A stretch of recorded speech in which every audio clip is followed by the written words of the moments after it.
Жетекчилер, балдарым, кыздарым, мектебимге 11 жыл бою күндүз кечке сабак окуп үйгө баргандан кийин үй тапшырмасын аткарам. Ошентип отуруп адам жана адис катары тапшалат. Азыр бүтүп атабыз деп сүйүнбөгүлө. Мектептин турмушу бүткөн менен турмуштун мектеби эми башталат. Турмуштун мектеби менен мектеп турмуштун эки айырмасы бар. Мектептин турмушунда байкуш мугалим айта берет, аны уккануга укпаган укпайт. Бирөөнүн бир булагынан кирет, кайра бир булагынан чыгып кетет. Бирөөнүн бир булагынан деле кирбей эле койот. Бирок турмуштун мектебинде турмуш өзү мугалим, ал аябайт. Башка менен башка урат, таяк менен такым урат. Ушундай көтөрүп чабат, акылыңа келбесең, оңолбосоң, анын жазасы өтө катуу. Ошон үчүн балдарым, кыздарым, жолуңар ачык болуш үчүн мугалимдериңердин батасын алып кеткиле. Эмне үчүн мугалим ыйык? Мен 15 кыздырга айтып коеюн. Герой, баатыр деген ким? Ал Роналдо менен Месси эмес, Blackpink менен BTS ырчылары эмес. Жеңелер, Кемал эмес, Чүмбүл эмес. Дагы эле Хүрөм эмес. Баатыр деген мына эжекелер. Агайлар не себептен дегенде, машинанын күлүшүн балага жөлө берип койсо болот, үйдүн күлүшүн жөлө берип койсо болот, телефонду жөлө берип койсо болот, акчаны, долларды жөлө берип койсо болот. Бирок билимди жөн бере албайт. Канча минут, канча нерв керек. Ким мугалимдерди сындаса,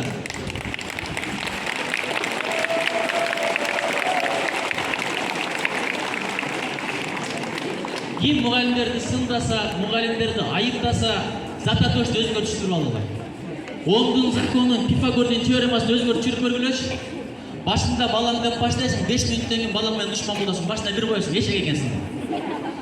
Бирөөнүн баласына мээримин төгүп, үйүндө кайненеси кыйнаса, мектеп тилинде директор менен завуч кагазды сураса, сурабай коюн десе, министрлик сурап атса, анан да баланы окутуш керек. Ар кандай претензиялар депутаттар сындап атат.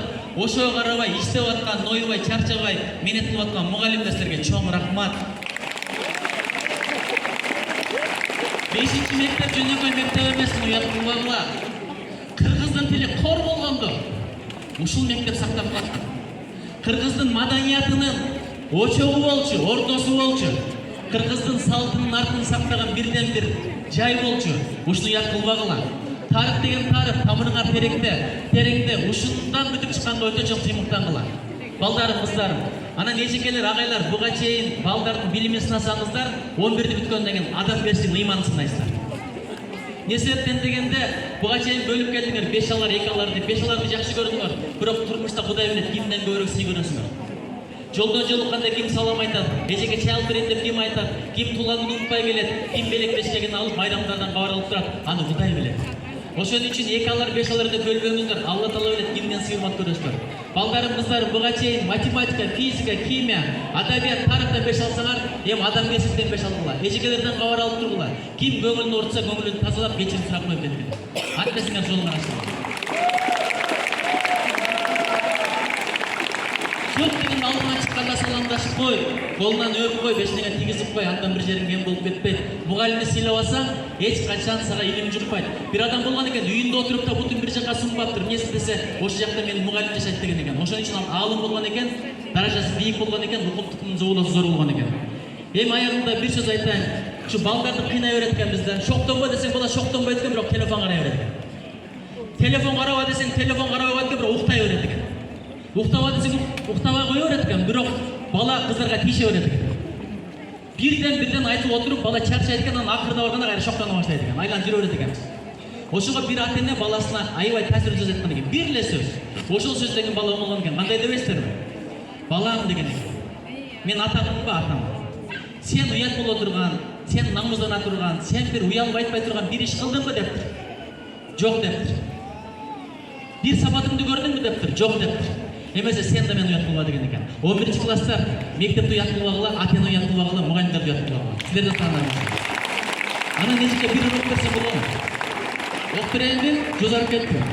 Бу депутатка микрофон тийбесин да.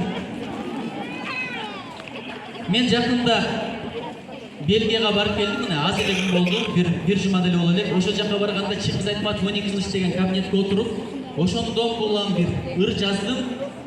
Көптөн бир ыр жаза элек болчу. Анан ырын ки жөнүндө дебейсиңерби? Ким жөнүндө дебейсиңерби? Классташтар жөнүндө. Ошону окуп коеюн дагы бүтүрөйүн. Анткени мен ошол жерде чогулушта турам, англисче конференцияда сүйлөп атам. Аябай маанилүү чогулуш, бир убакта тык деп телефонума кабар келди, карасам, классташтарым группа ачып алып сүйлөшүп баштапты. А дегенде тынч отурула мен чогулушсам дедим, бир убакта чогулушты жыйнаштырып коюп класстар менен сүйлөшүп баштадым. Эмнени сүйлөштү эсимде жок дейт чогулуштагылар, бирок классташтарды аябай сагынган экенмин, ошондон пайда болгондор. Байкабастан убакыттын жылганын, өттүк ашып өмүрдүн көп кырларын, алыстаган сайын батып көкөлөп эске түшөт мектептеги жылдарым. Көз ирмемдик жомок сезип бул күндө, ар жылдарды көргөнсүмүн түшүмдө, билим, достук, атаандаштык сүйүүлөр баары болчу бир класстын ичинде. Ошол жомок А тамгадан башталган, аяктаган кезде көздөн жаш тамган, 11 жылда билим өнөр жөндөңдөр, саяпкердин тулпарындай такталган. Бир класска бөбөк кезде киргенбиз, 10 жыл чогуу окуп ойноп күлгөнбүз, ал куракта байлык, бийлик, атактан 5 алууну артык көрүп сүйгөнбүз. Обошентип 4-5-лерди санаштык, атак менен атамандык талаштык, жыл сиңишип боордолошуп бирдикте өмүрлөрдүн өрүн көздөй бараттык. Өтүлгөндө түркүн сабактар, кош айтылды акыл, адеп санаттар, таасирленип бирибизден бирибиз өттү жукту пикир, мүнөз, адаттар. Жаңганына ийгиликтин жарыгы, устаттардын эбегейсиз салымы, теске салган тентектердин оюбай, темирден да бекем окшойт сабыры. А дегенде үмүткөрдү актадык, анан барып билим жактан аксадык. Бойго жеткен сайын чанып китепти өң кийимге көңүл бөлө баштадык.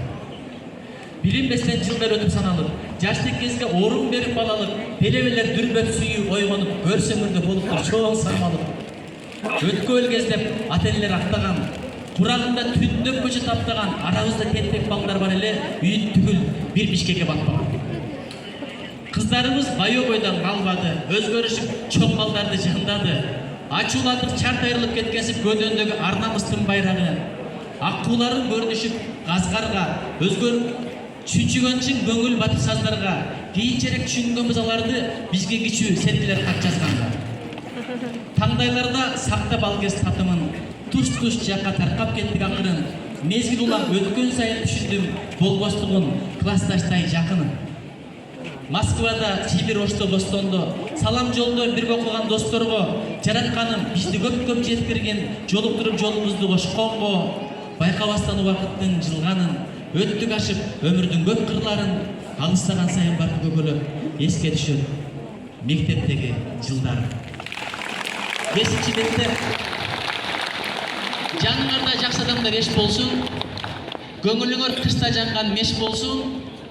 Окуганыңар 5-чи мектеп болду, алганыңар 5 болду, эми жашоодо калганыңар дагы жалаң 5 болсун. Кудай колдосун, чоң рахмат.